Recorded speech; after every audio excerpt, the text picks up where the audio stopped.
Episode 1। प्रेम या मृत्यु। स्थान नर्मदा नदी किनारे गांव, श्मशान, पीपल का पेड़। समय रात। नर्मदा नदी किनारे बसा एक पुराना गांव, जहां सूरज ढलते ही दरवाजे बंद हो जाते हैं। क्यों? क्योंकि वहां है एक श्मशान, और उस श्मशान में है एक पीपल का पेड़, और उस पीपल पर रहती है एक यक्षिणी। एक युवक जंगल से गुजरता है, तभी पीपल के पेड़ के पास से एक हंसी गूंजती है। यक्षिणी, आओ, प्रेम करो मुझसे। ने एक सुंदर अर्धनग्न रहस्यमयी स्त्री प्रकट होती है। युवक उसके पास जाता है और चीख के साथ गायब। संकेत बाइक से गांव आता है, मॉडर्न कपड़े, शहर की सोच लिए। घर पहुंचता है, माँ चिंतित होती है। माँ, रात को बाहर मत जाना बेटा, वो यक्षिणी जान ले लेगी। संकेत हंसते हुए, माँ, वो सब पुराने जमाने की बातें हैं। यक्षिणी वक्षिणी कुछ नहीं होता, मैं खुद जाकर देखूंगा। रात सनी के। आज संकेत पीपल के नीचे बैठा है, मोबाइल से शूट कर रहा है। सन्नाटा। फिर अचानक पानी में हलचल।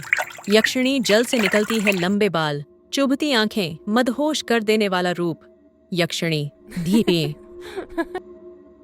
धीमे स्वर में, प्रेम करोगे मुझसे? मैं तुम्हारी और तुम मेरे? संकेत डरते हुए, नहीं, मैं यहाँ सच जानने आया था, भागना है मुझे। वो उठता है, पर पैर जाम हो जाते हैं। यक्षिणी का चेहरा विकृत होने लगता है। यक्षिणी गुस्से में, जो मेरा प्रेम नहीं बनता वो मृत्यु को प्राप्त होता है। यक्षिणी का रूप विकराल हो जाता है, लाल आंखें, काले लंबे बाल, डरावनी हंसी। वो संकेत की ओर झपटती है। संकेत चीखता है, बचाओ। फिर धीमे से आवाज आती है, यक्षिणी फुसफुसाहट में, प्रेम या मृत्यु, तुम्हें चुनना ही होगा। क्या संकेत का मजाक? अब उसी की मौत बनेगा, या प्रेम उसे मृत्यु से भी बड़ा सबक सिखाएगा? ये जानने के लिए देखे एपिसोड 2, नर्मदा घाट की यक्षिणी संकेत का बंधन। यह एपिसोड धीरे धीरे संकेत के बदलते स्वभाव और यक्षिणी के असली इरादों को उजागर करेगा। एपिसोड 2, संकेत का बंधन। स्थान गांव, संकेत का घर, पीपल का पेड़, यक्षिणी की माया। समय अगली सुबह। संकेत होश में आता है। सुबह की रोशनी। गांव के कुछ लोग श्मशान के पास बेहोश पड़े संकेत को उठाते हैं। उसकी आंखें अधखुली हैं, चेहरा फीका है, पर होठों पर हल्की मुस्कान। गांव वाला ईट इसका तो चेहरा देखो, जैसे किसी मोहिनी ने छू लिया हो। गांव वाला 2, मैंने सुना था यक्षिणी जिसे छू ले वो कभी पहले जैसा नहीं रहता। संकेत अपने घर लौट आता है, पर अब वो बदल चुका है। चुपचाप गहरी नजरों से सबको देखता है, अकेले में बैठा रहता है। माँ डरते हुए, बेटा ठीक हो ना? संकेत धीमी मुस्कान के साथ, मैं अब पहले जैसा नहीं रहा माँ। रात होते ही संकेत नदी किनारे चला जाता है। आंखें चमकने लगती हैं, और पीपल के पेड़ के पीछे से वही यक्षिणी प्रकट होती है।